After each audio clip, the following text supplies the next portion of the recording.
Hello friends, welcome to my channel. आज के इस वीडियो में हम सीखेंगे सी में प्रोग्रामिंग कैसे करते हैं। यदि आप इंटरेस्टेड है और सीखना चाहते हैं तो आप बिल्कुल ठीक जगह पे हैं। इस वीडियो में हम बताएंगे यदि आप रूल्स फॉलो करेंगे तो बिल्कुल इजी तरीके से आप सीख सकते हैं। तो चलिए शुरू करते हैं। सी में प्रोग्रामिंग सीखने से पहले हमें इसके कैरेक्टर, स्पेस, नियम, इसके बारे में जानना पड़ेगा। इसे इस प्रकार समझ सकते हैं जैसे हम इंग्लिश सीखने के लिए सबसे पहले अल्फाबेट के बारे में जानते हैं, फिर इससे वर्ड बनाते हैं, फिर इससे सेंटेंस बनाते हैं, फिर इसके बाद हम पूरा पैराग्राफ बनाना सीखते हैं। ठीक इसी प्रकार से लैंग्वेज में अल्फाबेट, डिजिट, स्पेशल सिंबल के बारे में जानते हैं, फिर इसके बाद कांस्टेंट, वेरिएबल एंड कीवर्ड के बारे में जानते हैं। फिर इन सब की जानकारी हो जाने के बाद हम इंस्ट्रक्शन बनाना सीखते हैं, फिर हम प्रोग्राम बनाना सीखते हैं। इसके बारे में हम एक एक करके सीखेंगे। इसे इस प्रकार समझ सकते हैं। अल्फाबेट कैप्शन में ABC एंड स्मॉल में ABC, XYZ, डिजिट 0 से 9, special symbol, plus minus, brackets इत्यादि स्क्रीन पे आप देख रहे हैं। ये सभी मिलाकर सी का कैरेक्टर सेट बनाते हैं।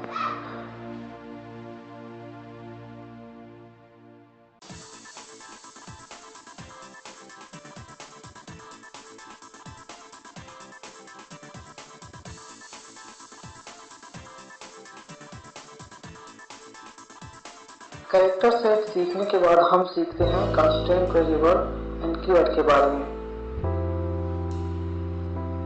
जब हम अल्फाबेट, नंबर और स्पेशल सिंबल को सही तरीके से कंबाइन करते हैं तब कांस्टेंट, वेरिएबल तथा कीवर्ड बनाते हैं। सही तरीके से मतलब यहाँ पर सही तरीके से मतलब है सी के रूल्स के अनुसार। कांस्टेंट एक क्वांटिटी है जो नहीं बदलता, यह कंप्यूटर की मेमोरी में स्टोर हो सकता है। वेरिएबल वह नेम होता है जो कंप्यूटर के मेमोरी लोकेशन को दिया जाता है, इसका वैल्यू चेंज हो सकता है। एग्जाम्पल के लिए आप देख रहे हैं 5a into b = 9। यहाँ 5 और 9 फिक्स है, यह नहीं बदलेगा। वहीं a और b बदल सकता है, इसका अलग अलग मान रख सकते हैं। कीवर्ड रिजर्व वर्ड है, इसके बारे में हम आगे और चर्चा करेंगे।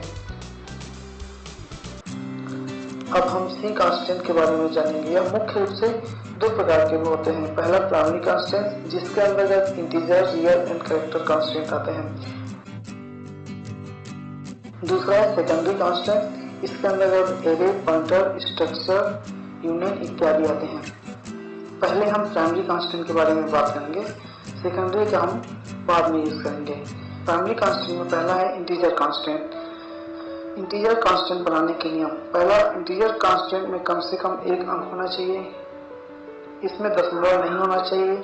यह धनात्मक अथवा ऋणात्मक हो सकता है। यदि कोई साइन नहीं है तो इसे इंटीजर धनात्मक मानता है। इंटीजर कांस्टेंट के बीच कामा अथवा ब्लैंक्स मान्य नहीं है। यह -32,768 से 32,767 तक स्वीकार करता है। एग्जाम्पल के लिए देख सकते हैं। दूसरा है रियल कांस्टेंट, जिसे फ्लोटिंग पॉइंट भी कहते हैं। इसे हम दो भाग में लिख सकते हैं, पहला फ्रैक्शन फॉर्म तथा दूसरा एक्सपोनेंट फॉर्म। फ्रैक्शन फॉर्म सामान्य वैल्यू के लिए यूज करते हैं तथा एक्सपोनेंशियल फॉर्म का उपयोग हम बहुत छोटे या बहुत बड़े वैल्यू के लिए करते हैं। फ्रैक्शन फॉर्म का उपयोग हम सामान्य तौर से लिखने के लिए करते हैं, जैसे कि एग्जाम्पल में आप देख रहे हैं 225.5 -56.7। तथा एक्सपोनेंशियल फॉर्म का उपयोग हम मैथमेटिक्स या साइंटिफिक इक्वेशन लिखने के लिए करते हैं। एक्सपोनेंशियल मतलब घात के रूप में, जैसे कि एग्जांपल में आप देख रहे हैं -2.5e32 3.7e23। यहाँ पर e एक्सपोनेंट को डिनोट करता है। e के पहले भाग को मैंटिसा कहते हैं तथा दूसरे भाग को एक्सपोनेंट कहते हैं। अब हम सीखेंगे रियल कांस्टेंट बनाने के नियम। पहला है, रियल कांस्टेंट में कम से कम एक अंक अवश्य होना चाहिए। इसमें दशमलव अवश्य होना चाहिए। यह धनात्मक अथवा ऋणात्मक हो सकता है। यदि कोई साइन नहीं है तो रियल इसे धनात्मक मानता है। रियल कांस्टेंट के बीच कॉमन अथवा ब्लैंक मान्य नहीं है। यह -3.4e38 से 3.4e38 तक स्वीकार करता है। स्क्रीन पर आप दोनों प्रकार के एग्जाम्पल देख रहे हैं।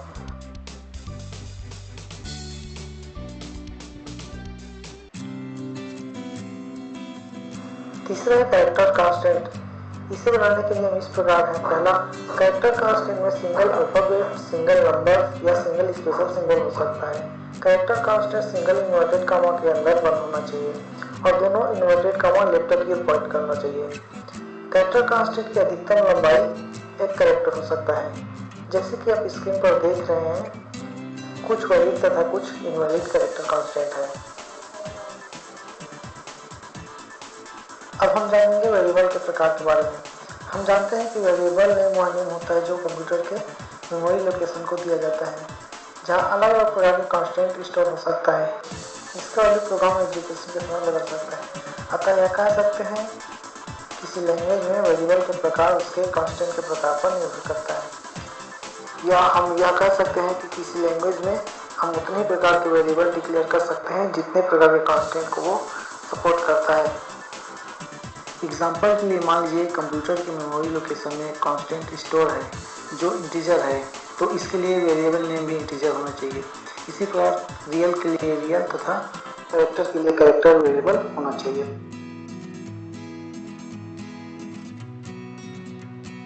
अब हम वेरिएबल नेम बनाना सीखेंगे। वेरिएबल नेम बनाने के नियम है। पहला, वेरिएबल नेम 1 से 8 का किसी भी अल्फाबेट, डिजिट या अंडरस्कोर का कॉम्बिनेशन हो सकता है। कुछ कंपाइलर 40 अक्षर तक अनुमति देता है।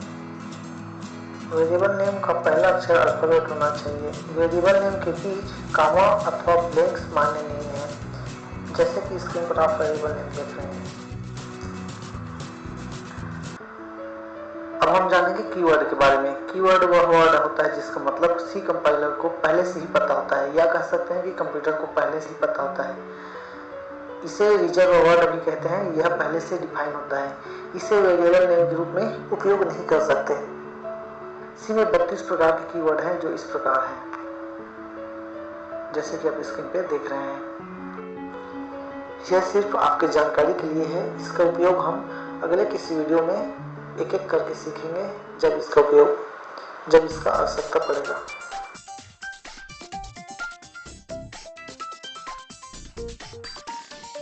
अब तक हम सीखे कैरेक्टर सेट, वेरिएबल, कांस्टेंट तथा कीवर्ड के बारे में पढ़ चुके हैं। अब हम इसे सी इंस्ट्रक्शन के रूप में पढ़ेंगे। सी इंस्ट्रक्शन मुख्य रूप से 4 प्रकार के हैं। पहला टाइप डिक्लेरेशन, दूसरा इनपुट आउटपुट, तीसरा अर्थमेटिक तथा चौथा कंट्रोल इंस्ट्रक्शन। यहाँ हम सिर्फ 2 टाइप्स का डिटेल दे रहे हैं। पहला टाइप डिक्लेरेशन तथा दूसरा अर्थमेटिक इंस्ट्रक्शन। नेक्स्ट 2 का डिटेल हम नेक्स्ट वीडियो में देखेंगे। Type declaration instruction. Type declaration instruction का यूज हम प्रोग्राम में वेरिएबल नेम डिक्लेयर करने के लिए करते हैं, क्योंकि प्रोग्राम में वेरिएबल नेम यूज करने से पहले डिक्लेयर करना पड़ता है। हमें वेरिएबल नेम यूनिक रखना चाहिए। यूनिक का मतलब मीनिंगफुल से है। जैसे एग्जांपल में हम देख रहे हैं, बेसिक सैलरी के लिए हमने BSV है तथा ग्रॉस सैलरी के लिए GSV है। इसी प्रकार फादर्स नेम के लिए F नेम लिए हैं तथा होम एड्रेस के लिए HAD लिए हैं। Arithmetic instructions. अर्थमेटिक इंस्ट्रक्शन का यूज हम सी के अर्थमेटिक इक्वेशन को हल करने के लिए करते हैं। अर्थमेटिक इंस्ट्रक्शन में असाइनमेंट ऑपरेटर के लेफ्ट हैंड साइड एक वेरिएबल नेम होता है तथा राइट हैंड साइड में वेरिएबल नेम तथा कांस्टेंट दोनों हो सकते हैं। ये एक दूसरे से अर्थमेटिक ऑपरेटर के द्वारा कनेक्टेड रहते हैं। यहाँ पर हम देख रहे हैं स्टार, स्लैश, माइनस, प्लस, ये सब अरिथमेटिक ऑपरेटर हैं तथा इक्वल साइन जिसे हम असाइनमेंट ऑपरेटर कहते हैं। यहाँ पर हम कुछ अरिथमेटिक स्टेटमेंट देख रहे हैं जिसमें 10 and 100 इंटीजर कांस्टेंट है, 5.5, 2.5 रियल टाइप कांस्टेंट है, क्वांटिटी इंटीजर टाइप वेरिएबल है और रेट रियल टाइप वेरिएबल है। स्टार स्लेश अरिथमेटिक ऑपरेटर्स हैं। ये वेरिएबल तथा कांस्टेंट दोनों एक साथ ऑपरेंड कहलाता है तथा अरिथमेटिक ऑपरेटर के द्वारा ऑपरेट होता है और रिजल्ट को असाइनमेंट ऑपरेटर के लेफ्ट हैंड साइड में स्टोर करता है। सी में अरिथमेटिक स्टेटमेंट 3 प्रकार से होते हैं। पहला इंटीजर मोड, दूसरा रियल मोड, तीसरा मिक्स मोड। इंटीजर मोड में सभी ऑपरेंड या तो इंटीजर कांस्टेंट होते हैं या इंटीजर वेरिएबल। रियल मोड में सभी ऑपरेंड या तो रियल वेरिएबल होता है या रियल कांस्टेंट तथा मिक्स मोड में कुछ ऑपरेंड्स रियल होते हैं तथा कुछ इंटीजर।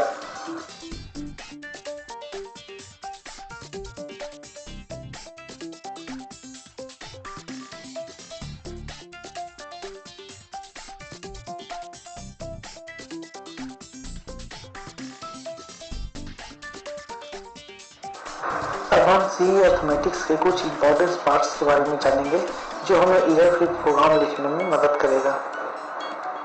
इसके लिए हम सबसे पहले कुछ वेरिएबल टाइप्स डिक्लेयर कर लिए हैं जिसका उपयोग हम अरिथमेटिक स्टेटमेंट समझने के लिए करेंगे। यहाँ पर देखिए सी असाइनमेंट ऑपरेटर के लेफ्ट हैंड साइड एक ही वेरिएबल अलाउड करता है, इसलिए यह equation c = a + b valid है और a + b = c इनवैलिड है। हम कैरेक्टर कांस्टेंट को कैरेक्टर वेरिएबल में स्टोर कर सकते हैं। यहाँ पर देख रहे हैं x कैरेक्टर वेरिएबल है और a कैरेक्टर कांस्टेंट। हम c में कैरेक्टर कांस्टेंट तथा वेरिएबल के साथ अरिथमेटिक ऑपरेशन कर सकते हैं, जैसे x = a, y = b = x + y। यहाँ पर x और y दोनों कैरेक्टर कांस्टेंट है जिसे हम जोड़ सकते हैं। यहाँ पर इसके ASC वैल्यू जुड़ेंगे न कि कैरेक्टर। ASC वैल्यू क्या है हम बाद में सीखेंगे। सी सामान्य अरिथमेटिक स्टेटमेंट को नहीं समझ सकते, जैसे a = b + c dot b × c। इसके लिए हमें इसे सी स्टेटमेंट में लिखना पड़ेगा, जैसे a = b + c × b × c। इस प्रकार से दूसरे हाई लेवल लैंग्वेज जैसे VB की तरह सी में एक्सपोनेंशियल ऑपरेटर नहीं है, इसलिए यह इक्वेशन इनवैलिड है। यहाँ पर ध्यान देते हैं सी के अरिथमेटिक ऑपरेशन और रिजल्ट पर। पहला, इंटीजर और इंटीजर के बीच ऑपरेशन का रिजल्ट हमेशा इंटीजर आता है।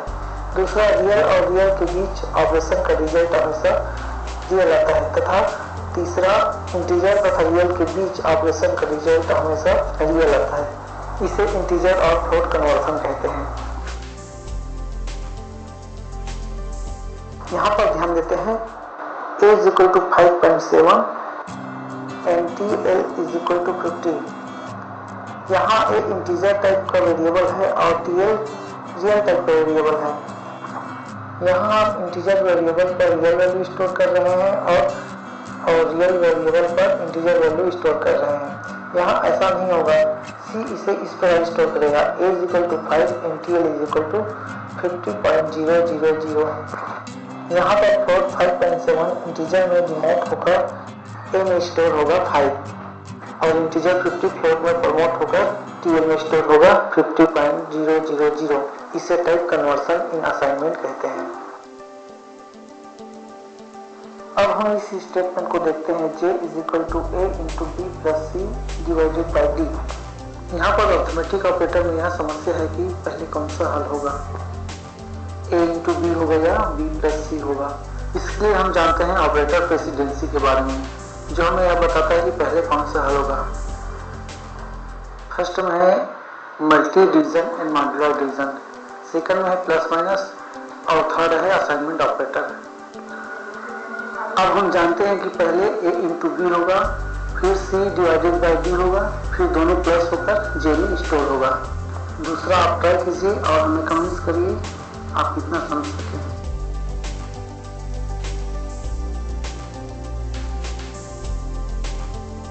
सी के कैरेक्टर से वेरिएबल, कांस्टेंट तथा कीवर्ड, इंस्ट्रक्शन इस सब की जानकारी के साथ सी में फर्स्ट प्रोग्राम लिखने की कोशिश करेंगे। तो चलिए शुरू करते हैं सी के फर्स्ट प्रोग्राम। स्क्रीन पर आप प्रोग्राम देख रहे हैं। प्रोग्राम को समझने से पहले हम यह जानते हैं कि सी के सभी स्टेटमेंट सामान्यतः स्मॉल केस में होते हैं और सभी स्टेटमेंट सेमीकोलन से बंद होते हैं। अब हम प्रोग्राम को लाइन बाय लाइन समझते हैं। यहाँ पर प्रोग्राम में जो लाइन नंबर देख रहे हैं, यहाँ सिर्फ प्रोग्राम को समझने के लिए है, प्रोग्राम में इसका हिस्सा नहीं है। फर्स्ट लाइन में हम देख रहे हैं मैथ फर्स्ट सी प्रोग्राम जो सी का कमेंट्स कहलाता है। यह स्लेश स्टार और स्टार स्लेश के बीच बंद होता है। सेकंड नंबर में हम देख रहे हैं मेन फंक्शन। यह स्पेशल टाइप ऑफ फंक्शन है जहाँ से प्रोग्राम की शुरुआत होती है। थर्ड नंबर में देख रहे हैं स्पेशल टाइप ब्रेक्स, यहाँ से मेन फंक्शन शुरू होता है। फोर्थ में हमने इंटीजर टाइप वेरिएबल डिक्लेयर किए हैं। फिफ्थ में हमने फ्लोट टाइप वेरिएबल डिक्लेयर किए हैं। 6, 7, 8 में हमने सबका मान रखा है और 9 में सबको टोटल कर दिए हैं। और 10th नंबर में प्रिंटफ फंक्शंस के द्वारा हम इसको स्क्रीन पर प्रिंट कर रहे हैं। तो printf special type of function है जो हमारे प्रोग्राम के आउटपुट को स्क्रीन पर दिखाता है। 11 नंबर में स्पेशल टाइप ब्रेक्स यूज किए हैं जहां पर मेन फंक्शन क्लोज होता है। कंट्रोल इंस्ट्रक्शंस, जैसे कि नाम से ही स्पष्ट है कि यह हमें प्रोग्राम के फ्लो को कंट्रोल करने में हेल्प करता है। इसके मुख्य रूप से 4 प्रकार हैं। पहला सीक्वेंस कंट्रोल, दूसरा डिसीजन कंट्रोल, तीसरा लूप कंट्रोल तथा चौथा कैश कंट्रोल। इन सब का डिटेल हम नेक्स्ट वीडियो में देखेंगे। तब तक के लिए धन्यवाद। Please like, share and comments.